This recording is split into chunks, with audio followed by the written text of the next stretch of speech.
Hey there, this is Jitsawat, and this is the Crush Chronicles, a podcast about crushes and how they affect our lives as humans. So grab your coffee or wine, pull out your old diaries, and settle in for today's interview and discussion. Turning the pages of that volume and rereading the thoughtful notes that classmates addressed to me, I stumble across Robbie's message. I run my fingers over his signature, and I can feel where his pen pressed into the page, forever leaving his mark. The passage tickles my lips into a grin as space and time spin me backwards to the last days in May of 2003.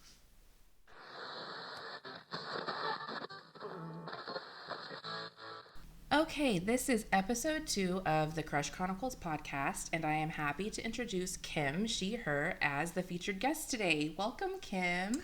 Hello, Rachel. Thank you for having me. Yes, of course. Thanks for being here. Okay, so before we start with all the hot gossip that we're going to get into, please go ahead and share a little bit about yourself. Okay, so my name is Kim Lopez. I am from Corona, California. I am the creator of a business called the Astral Priory, where I'm an Akashic Records practitioner, as well as a dream tending practitioner. So I work with people's dreams a lot. I am also a costume maker professionally, and I am a mother to a 13-year-old dog named Peanut, and that's about it. That is, she's got many talents.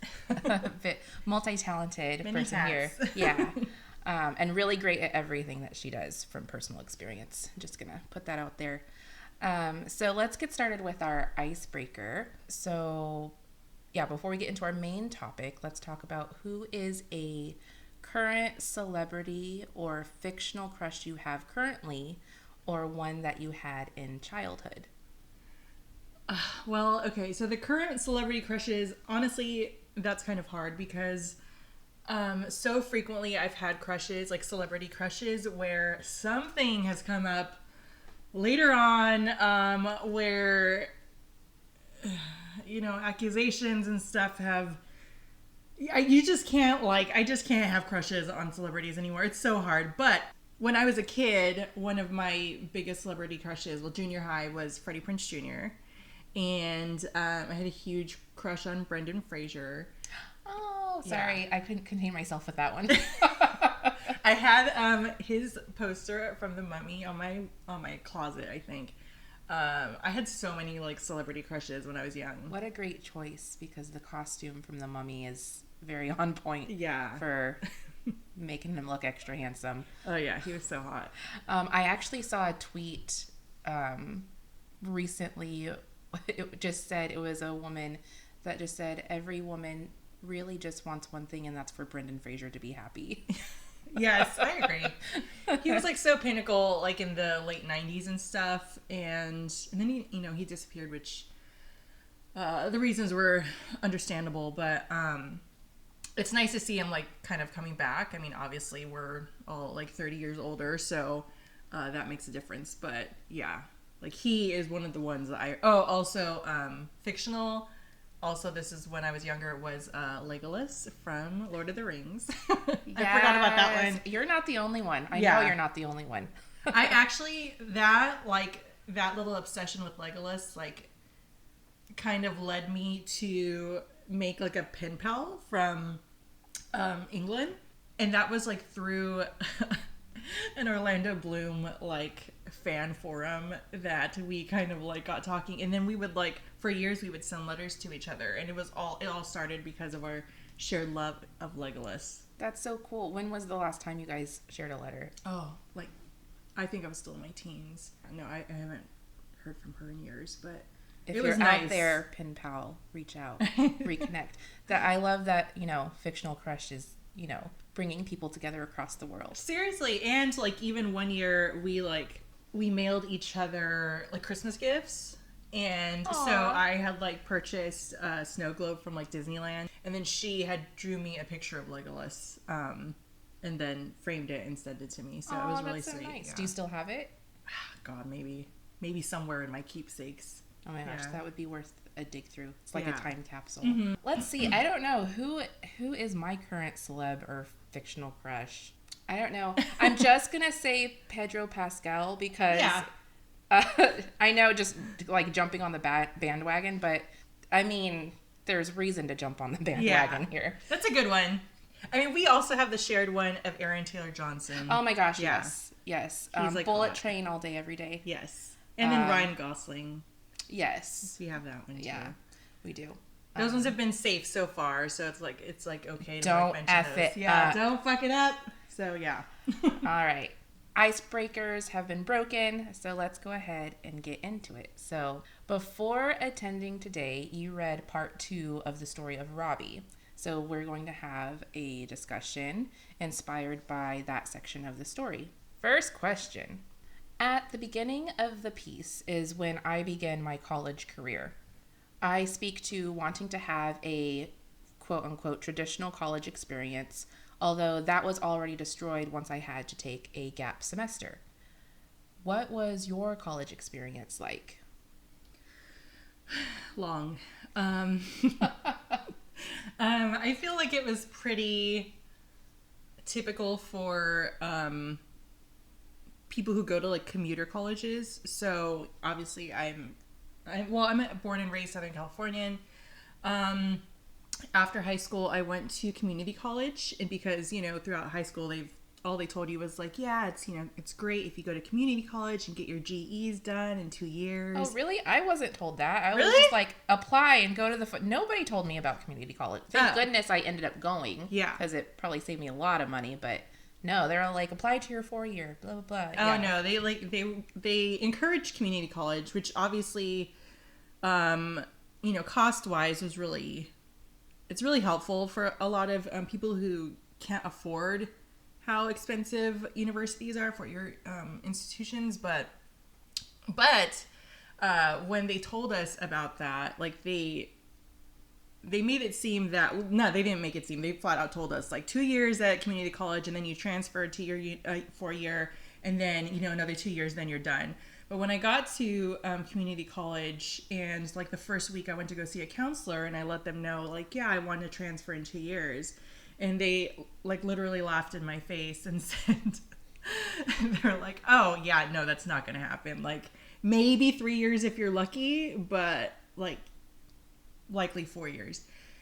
And that was just like a slap in the face, because I mean, right then and there, it's just like doubling the time that you already had like set in your head. So I went to community college for 4 years, and then after that I transferred to university. I went to Cal State Long Beach, and yeah, it took another 4 years to finish my bachelor's. So and like when you go to commuter school, like, and for me it was a good 45-minute drive to get to Long Beach, if not longer. But it's not like what you would think of as a typical college experience, or like there's I didn't stay in the dorms. I wasn't really in any like clubs or anything. I was friends with the people in my major and the classes I would take, but for the most part it was very get in, do your work, go home when you can. And then I also was working full time, so because of course you are. How else are you supposed to pay for it and start saving up to pay for those loans that they told you were no big deal? Exactly. Yeah. So so it was long, and not what you would, not like the experience of someone who's like living on campus and like out of state or anything like that. Now that I think about it, because for as much as I seem to have yearned for the quote-unquote traditional college experience, and by that what I mean is what we see like portrayed in the media, that because when we're younger we don't hang out with college kids, we don't know anybody going to college unless maybe we have an older sibling, but I'm an only child, so I didn't, and you're the eldest, so you didn't. Yeah, you just think like you live in the dorms, you have a great time, and then you get your degree. They never talk about finances in those movies. Yeah. Not a word. Unless it's, the rich kids are getting picked on because, they got their way paid through while the other one has to work their way through college. But again, numbers are never talked about. But but having yearned for whatever I was yearning for in the traditional college experience, thinking about, all of my friends and people my age, I don't think really any of us had a quote-unquote traditional college experience. I think most of us commuted. Yeah. We stayed at home to save money. And this was before I think we really realized that how valuable that was, that we needed to stay home to save money. Like, I think we knew, but I don't think we just really knew how, like, hard it was going to get moving forward. Yeah. And, like, I mean, Southern California in general is just, I mean, California is a commuter state, so you're obviously going to be commuting no matter if it's work, if it's school, like see your friends, whatever. You're just always in the car. You're always driving. So that's just, I don't know. I feel like that's very, like very typical. And unless like people were coming from out of state, like those were the ones that were going to be staying in the dorms. But for the rest of us, yeah, we just drove. We just sat in the traffic for hours. Yeah. And I mean, I wasn't raised in Southern California. I did move here to go to college, but I still didn't do the dorms, probably because I couldn't afford it. Yeah, I think you're also, being born and raised here, you're used to that traffic. Yeah. Like, it's not it's not anything new. It's just this time you get to drive. Yeah. And you're in charge of the radio. Mm-hmm. So what did you end up getting your degree in? So I have a bachelor's in textiles and clothing, which is fashion design, which is how I do the costume work I do. And I also have a certificate from Long Beach in collections management for textiles and clothing. And then I have 2 other certifications in dream tending from a different institute, Pacifica Graduate Institute. And that is like near Santa Barbara, which is Carpinteria. So those are my qualifications, I guess. Yeah, that's a lot of good stuff you've got under your belt. That's awesome. Okay, so after reading the ending to my story of Robbie, what parts of the story stuck out or resonated with you, and why? Well, like when you were describing, like I think when you were just describing yourself at that time, like could visually see I could visually see the clothes. I could visually see you at Hot Topic. I could, like, it was a very like visual flashback experience, because I think, like, so I went to Catholic high school. I went to pretty much Catholic school almost all my life, except my freshman year of high school, which was my first and only experience in public school. Hence why I went back to Catholic school. But so we always had to wear uniforms. Like I always wore uniforms.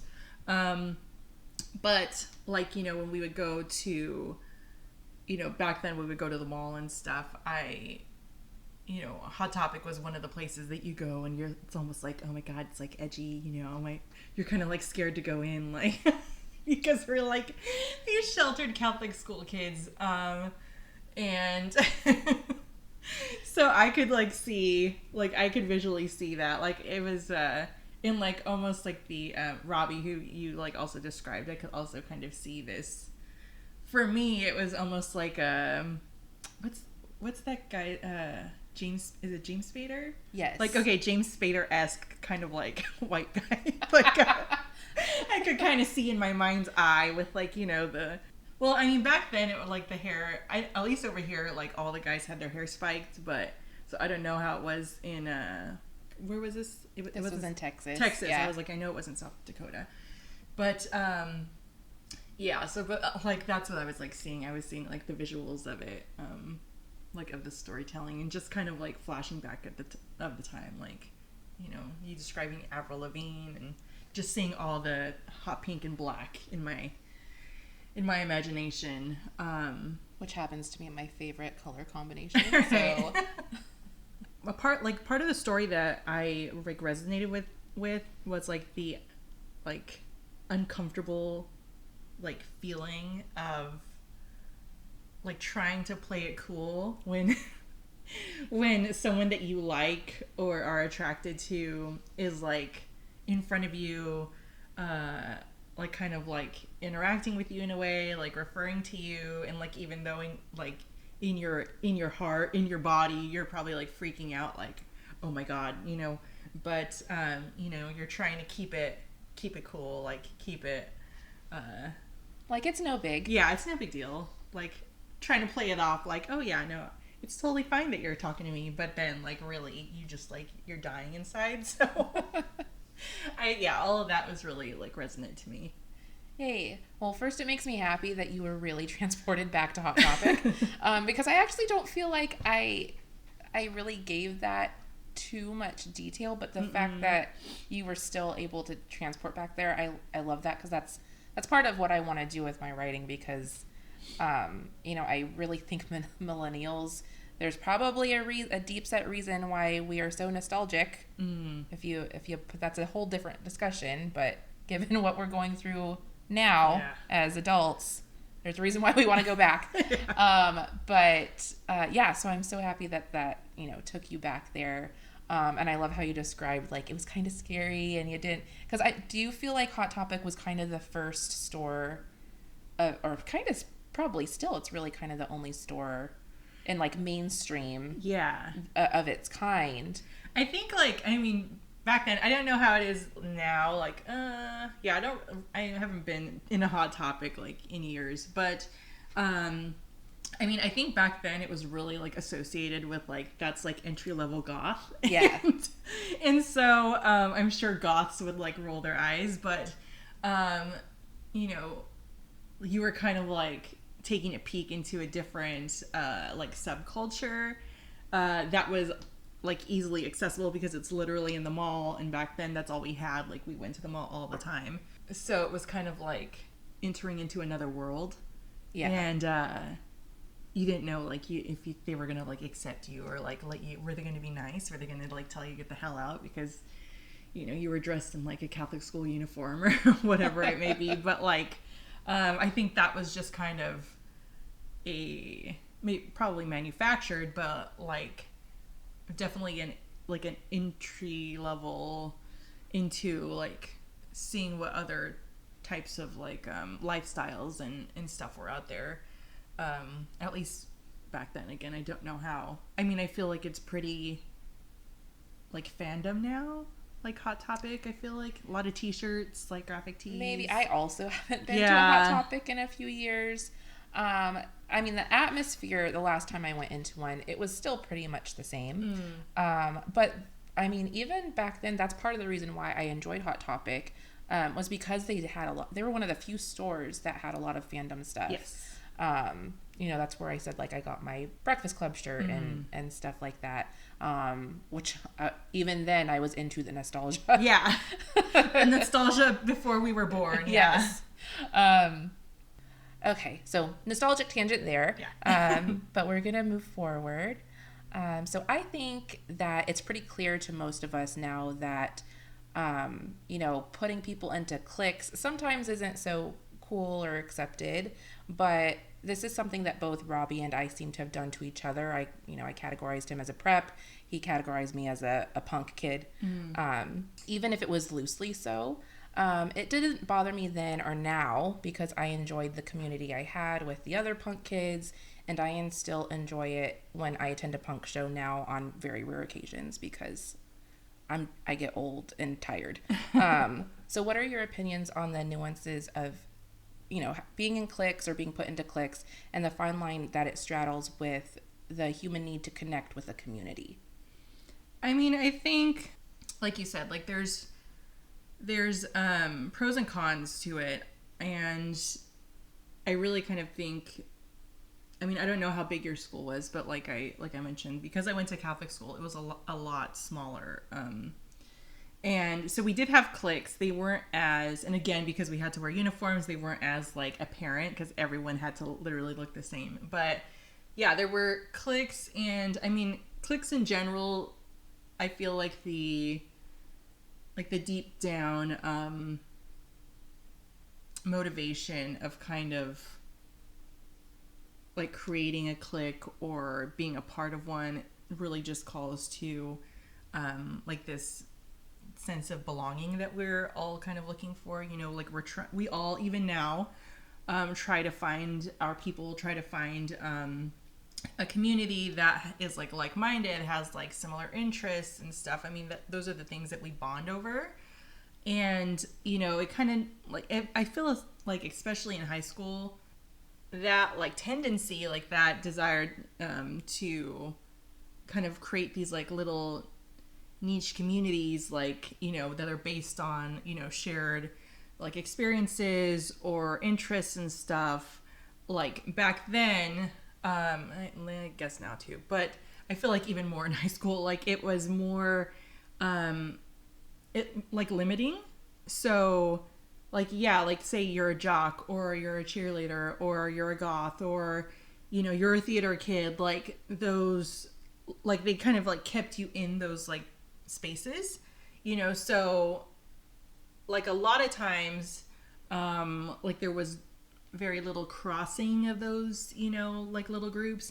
Again, with like my experience with my high school experience, like because it was such a small class, like our graduating class was like 120 kids. Wow. Which I know like my, you know, with my friends that graduated from public schools, like in the area, like thousands of kids in like the graduating class. So it was way different. So there was a lot of like crossing, you know, of certain like little click lines and stuff like that. I think I'm grateful for that. I you know, have mixed feelings of going to private school, but like I feel like there were certain aspects of that where it was largely like it was just everyone kind of like interacted with each other, even if you're not into the same things, even if you don't have like the same or like, you know, the core friend groups. Like there was a lot of mixing. So I don't know how that is with like, you know, with your college experience. Like did you have, or not college but high school, like was there, how big was your school? Because I know it was Texas. So I mean, our school was pretty big, so I think we had maybe for my graduating class maybe around 300. It might be less, I might be over. It was definitely more than 120. Yeah. Like I did not know everybody you know, in my senior class. Granted, I did move there when I was a sophomore, so I had a little less time to, you know, kind of integrate with everybody. But I do like how you were talking about, you know, you had the ability to, you know, have the experience of cross-clicking, I guess. That's because, a good term. Yeah. Cross-click. You could cross-click with, you know, because your class was very small. Yeah, tiny. And I feel like that was one of the things that I did have an advantage with, because I was kind of an overachiever in the extracurriculars. I just liked what I liked. You know, I was in choir, I was in theater, and I was in journalism, and just those three things alone took up a lot of my time. Yeah. And then in my senior year, I added dance because, you know, why not? But you know, all of those alone also have different kind of, like, they're all kind of their own little clique. And I was kind of crossing between them. Yeah. And, you know, I was closer and more involved in some than others. Yeah. But I do see, like, an advantage in that. And I do see, you know, kind of like the hazards of, you know, sticking to your clique because you don't get to intermingle, which I guess that's kind of what the classrooms are for, but you're not really doing much socializing in the classrooms. In the classroom. I think it's kind of like set us up for adulthood, you know, in that, I mean, I think especially now, because like so much of our interactions are based online and like through social media. Like I have a lot of interactions, especially because of the work I do with, you know, people who, you know, if you were put in a high school setting, they would maybe like be in different areas, you know, like different cliques. Maybe these quote unquote cliques wouldn't interact much with each other. But, you know, I think that, like how you said, the hazards of the clique is that, you know, you get too stuck in this mentality that can kind of breed the mindset of like different being bad or scary or wrong. And I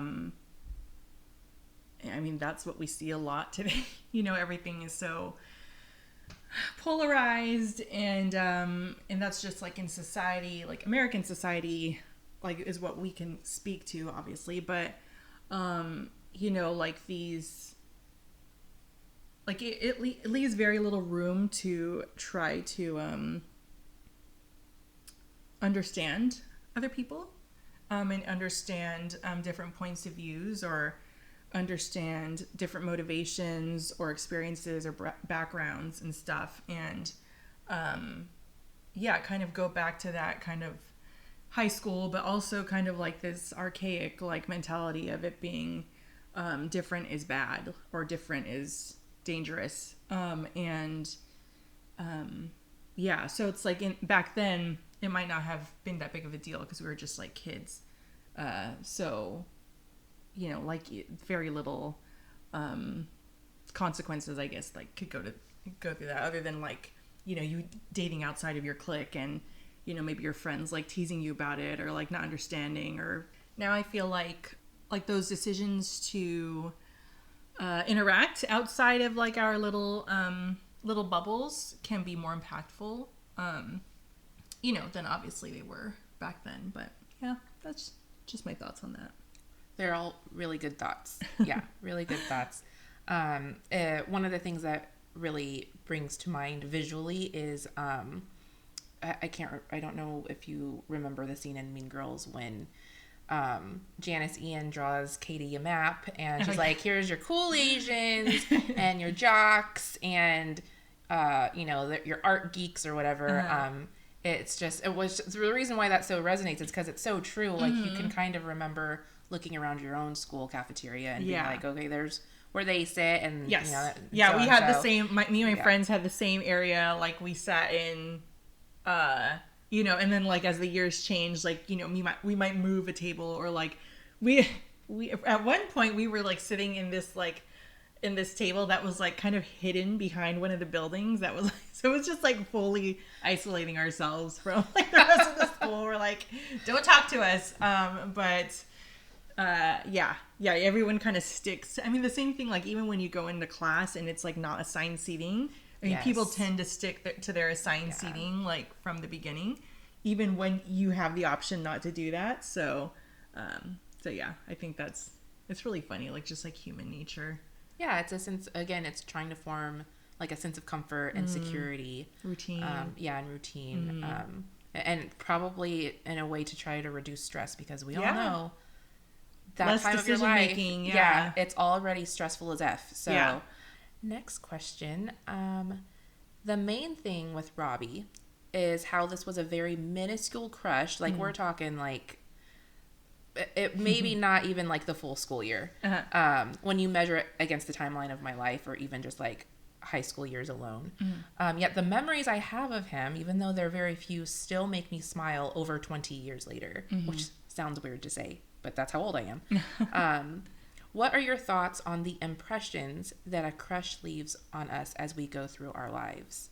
Yeah, I mean, I think they're very formative. And okay, like I mentioned, so in some of the work I do, I am a dream tending practitioner. So I work with people's dreams. For me personally, as someone who has always had tons of vivid dreams, like throughout my whole entire life, like that I can remember, I like crushes even from junior high, high school, a lot of junior high will come back and like find themselves, like I'll be dreaming about them. It will be, you know, I'm 37, so, you know, it's been a long time for me as well. Like, like 25 years, some of these. And, you know, I won't have, like, in my waking life, have thought about these guys for, you know, decades. But then here they come flooding back into my life and in my dreams, specifically. And even though I'm not someone who thinks, like, who like views that in the sense of like, oh, if a crush comes into your dream, then that means XYZ. I think it's all very contextual and very individual and personalized. But like for me, in my experience with it, like, and even if these like crushes were not like good experiences, you know, I had that, like those ones will come back a lot. They'll come back and visit me at night. And it's like this sense of like a part of me at that age, whatever age I was. So like, you know, in some cases like junior high, like there's like a part of me that is being brought to the forefront when I see these guys, like, these crushes and having them interact with me, like in ways that were different from when I was young. And I think like in general, even like the most like small or short, like crushes that we have, like, nothing ever came of it, no relationships or interactions or anything like that. Like, I mean, like they kind of like imprint themselves on us, and we, it is, like, I don't want to use that term because it's Twilight, but I know. That was the immediate vision that came into not my that head. kind of imprint, but like they, they just kind of like, they're almost like snapshots of time, and like when you think back of like some crushes that we had, when we were, just little girls, little teens and stuff, that, I mean, it just says so much about us in those time periods. Like, what were we attracted to? Like, how did they treat us? Like, how did we feel in those moments? Like, it's just, I really just, like, they're kind of like little time capsules almost. And you could just like refer back to, whatever crush it is. And then you could kind of see yourself at that time, like see yourself like as that girl, that is maybe like 20 versions of yourself ago that, you wouldn't recognize anymore. But, yeah, that's kind of how I see it. I love that. I feel like that was, you almost shook like a tear out. No. Because it was such a beautiful way to say that, like the snapshot, the time capsule, the, especially when you said, how did they treat us? Mm-hmm. That's, that says a lot. Yeah. And that is a way, it's almost like a exercise to do on yourself, to go back and what you would think something as insignificant as crushes, but it really could help you, like, do a deep dive into yourself. And because like so many of them, like, okay, for instance, there's one that I like, he'll pop up in my dreams every so often, and he was a fucking dick. Like, he was horrible.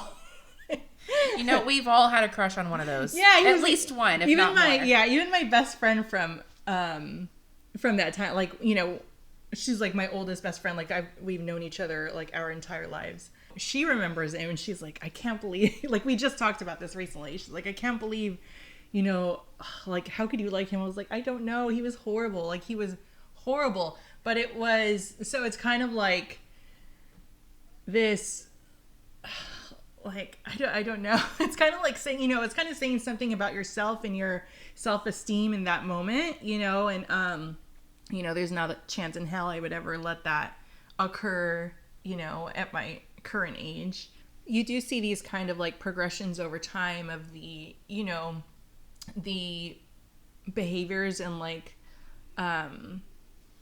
what you will and won't allow in your life, as you get older, and as you kind of discover within yourself, like what your standards are for yourself and how you want to be treated. And like I said, there's like there's like a lot of crushes where it was just like, even in my 20s, where it's just like, why? And yeah, it really is just kind of, it is kind of a mind fuck, like going back and you're like, you kind of question yourself, like, what the hell were you thinking? Why were you, not even from like an attraction perspective, but just like God, these like, these guys, like, for me, guys, but they kind of treated you like shit. Yeah, even if it isn't like aggressively so, but it's more of it just like in the sense of ignoring you, or maybe they do kind of have a sense that you might have a crush on them and they're just kind of like avoiding you, maybe like avoidance. Yeah. So something that you said too, because again, you're bringing up dreams. I do think that part of the reason why I started writing the Crush Chronicles finally, which I don't know if I've mentioned this anywhere in my writing or in any previous podcast, but I've had the idea for the Crush Chronicles since I was like in my early 20s. And I think a couple times I started writing it, but honestly, I wasn't ready yet. So that's probably why, it didn't start until last year. If we were in our early, or you were in your early 20s, it was probably like you were still in the midst of crushes. Like, heck yeah, I was. Yeah, like that, I remember. So. Yes.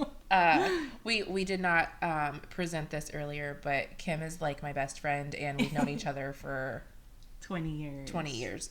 Next year will be 20 years. Next year will be 20 years. So she was very much there. We were there for each other during all of those mid-20s crushes. Yes. Early 20s crushes. But yeah, so I really didn't start taking off with writing the Crush Chronicles until last year. And what got me to do it finally was I had a dream about Robbie.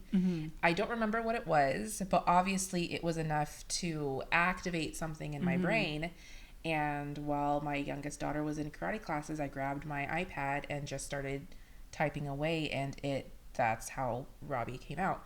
So see what happens when you listen to your dreams. Yeah. Like, see what can happen. It was like now you're recording this. Like now you're in the midst of writing your memoir, and like you are, having these discussions with people, and because you kind of like literally like followed your actual dreams. Yeah. And it's funny how I almost like forgot about that, that it really was like, that's what got me to pick up, pen and paper, but it was my iPad, to really just, get it started. Again, don't know what the dream was about, but I do remember like waking up one morning and being like, and just the feeling couldn't go away. I couldn't shake the story of Robbie that I had wanted to tell along with all of these other stories for so long. And yeah, so it's very interesting how that all kind of circled together there. Yeah. The next question I want to ask is, besides the experience of nostalgia, which is obviously really like cropping up everywhere in my writing, in our discussions, but in the reminiscence of crushes that I hope readers get with this story, I also riddled it with millennial nostalgia, especially when describing what the teens of 2002 were packing for a bus trip out of town. What do you get nostalgic about when you think back on where you were and what you were doing in 2002? Well, I thought of it because I was like, what the hell was going on in 2002? I think I actually kind of blocked out that year until like you had specifically asked about it. Only because like, okay, obviously 2001 was a very pinnacle. Like there was a before and after of 2001. You all should, that are listening, I'm sure are aware because you probably lived through it, but it was, 9/11, that was like, seared in our collective memories. But 2002, I was trying to remember, and then I realized why I had blocked it out. And 2 of my grandparents died that year. Oh, wow. My grandmother died in February, and my grandfather died in March. And so I think it was really, really traumatic because, I had experienced a lot of death throughout my life, but I was really close specifically with my grandmother. She died of stomach cancer. And so, for that 9 months prior to that, we had kind of like witnessed her like rapidly declining health. And then, like I said, my grandpa, who had always, they weren't married. It was my mom's mom and my dad's dad. But and that's what I kind of, like, I was like, what was going on then? And so I remember being out of school. I remember like a lot of, going to a lot of funerals. And I like, the only like real thing from school specifically that I remember was having to kind of like let people know why I was missing for a few weeks and stuff. And I remember someone who had this guy who had a crush on me in high school. Like, he was asking why I was gone, like when I went to go pick up my stuff, my homework from my locker. And, I let him know that my grandmother had died, and he's like, oh, that sucks. And I was like... It's one of those moments where you don't know what to say. You don't know what to say, but I was like, really? Like, no. Like, but that's also not what you wanted to hear. I'm like, okay, it does suck, actually. Yeah, indeed. But I remember very clearly. But yeah, so that's like, unfortunately, that's really that's what's in my memory of 2002 specifically. I transferred also to in high school. Like, I was also a transfer for my sophomore year, and that was, I think, 2001 2002 year. So that kind of, obviously, 2002 was sophomore junior year for me. Otherwise, I do remember like hanging out with like friends, like, which is more in my junior year. And I think that's probably like when we were having like little like house parties, and like one of my friend's older sisters like sneaking us like Smirnoff Ice. And so we thought we were so cool and grown. Such the scandal. Yeah, we were so cool and grown because we were having Smirnoff Ice, like, and the parents were gone and stuff like that. So yeah, I think those are my 2002 memories. I remember having my first sip of a wine cooler, which has like no alcohol content, but I was like, well, I've done it. Yeah. I am not 21. No, it's like the what's the beginning of the end? Like the yeah. This is like the gateway drug. Yes. Yes. You're so bad now. I know. So moving on to the next question. Music plays a big part in my nostalgia, just in my everyday, never mind what it was that I wrote about. Mm-hmm.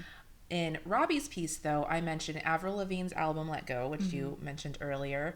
And I know that CD was in constant rotation in my car that year. Mm-hmm.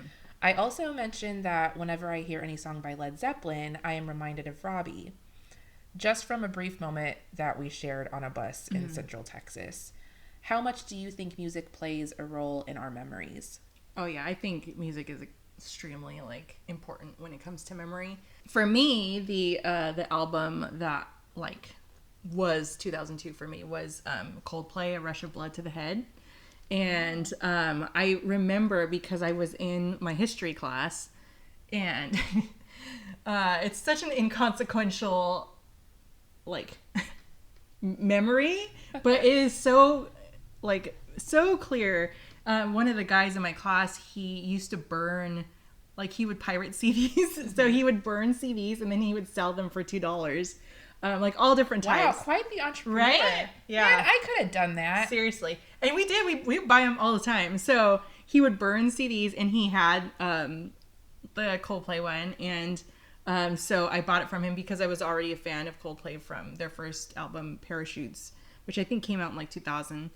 And so I bought it from him, and then I just like, that was on my like repeat, in my Walkman, on my just put the repeat button on and just like listen over and over.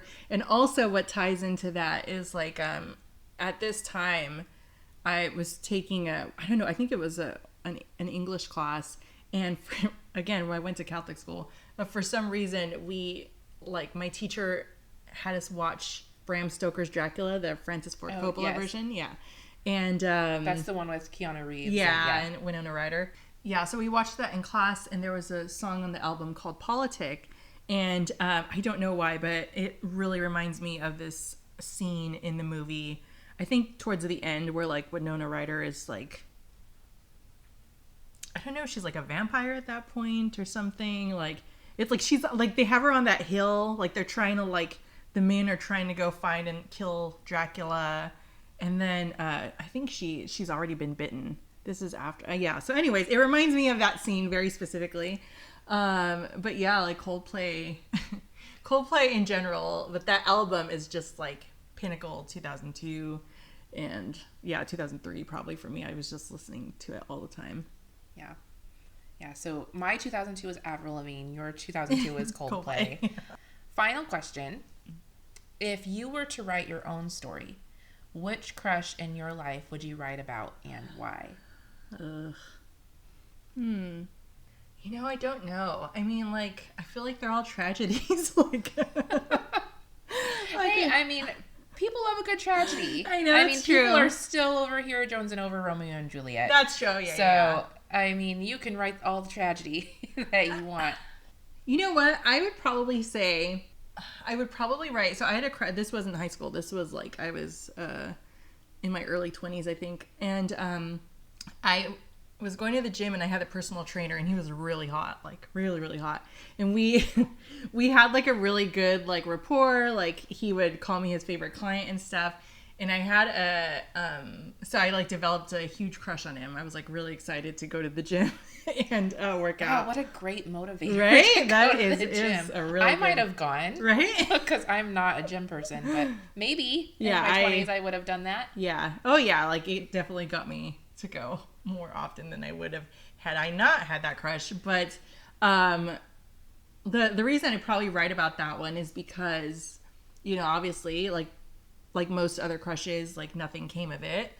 And it was again kind of like an instance of like my worth being tested, I think. Like what will I allow for myself? But the reason I would write about it is because literally he kind of stood me up in a way, like, but that day that he stood me up is when I kind of like things ended up starting up with my like first like long-term boyfriend, which I didn't know like would happen at the time.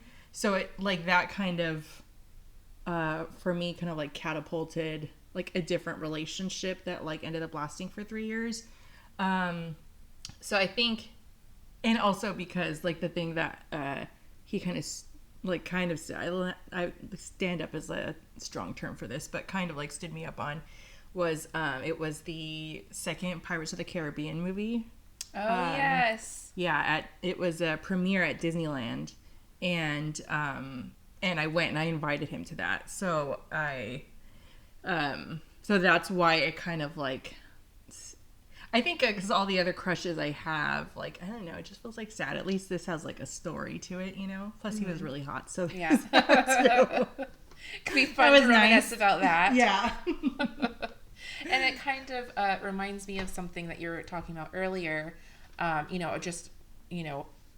going through these crushes, you can still learn about yourself, even if it's about a self that you as you said, would not recognize today. Like, we were, I actually referred to myself when I was younger as teenage me because she's a different girl than who I am now. But all those things that we go through, like, how you said, we would have crush on dicks, and I feel like it's a rite of passage. Like we're all going to be there and do that. Guys that ignored us or didn't treat us well, we would have crushes on these guys, as well as the ones that were nice and did treat us well and stuff. But it's part of, like, we were young, and that's part of how we had to learn what we want. You kind of have to go through the good and the bad, as with most things. Yeah.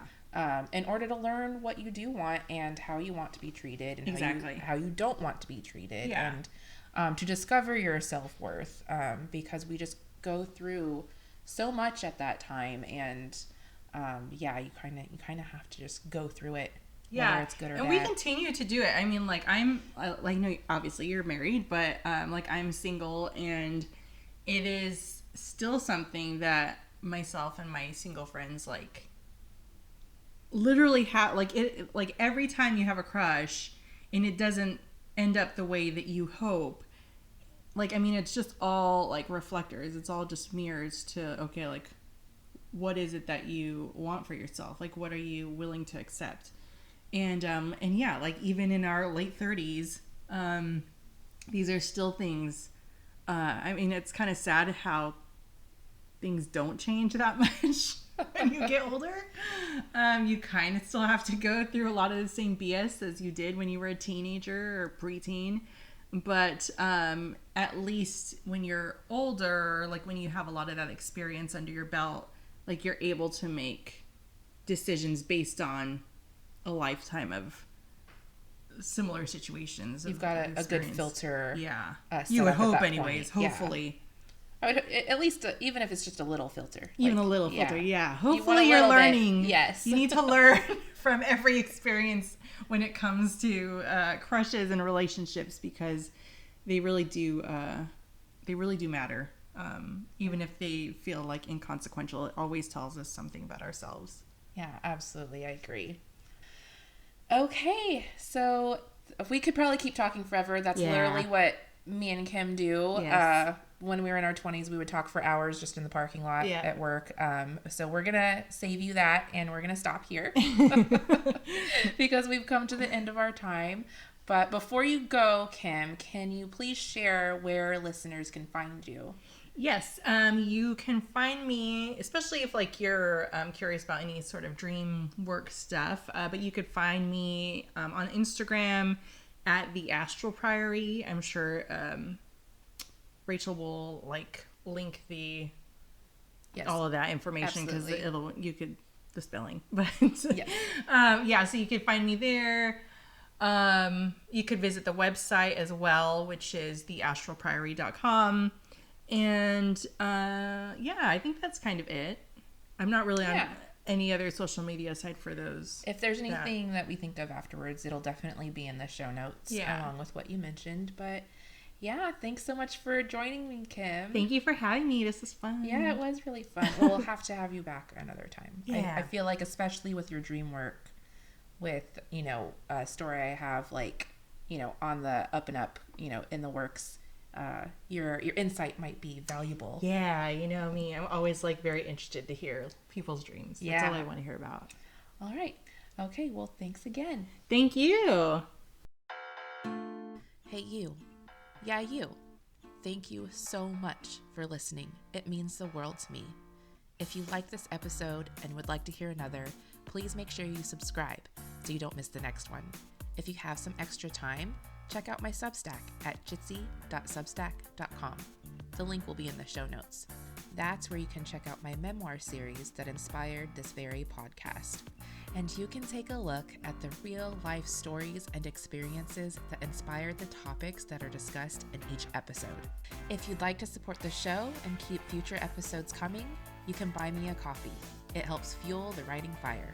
The Crush Chronicles is 100% produced by me, Rachel Jitsawat. The music is by Musictown, and the sound effects are by Pixabay.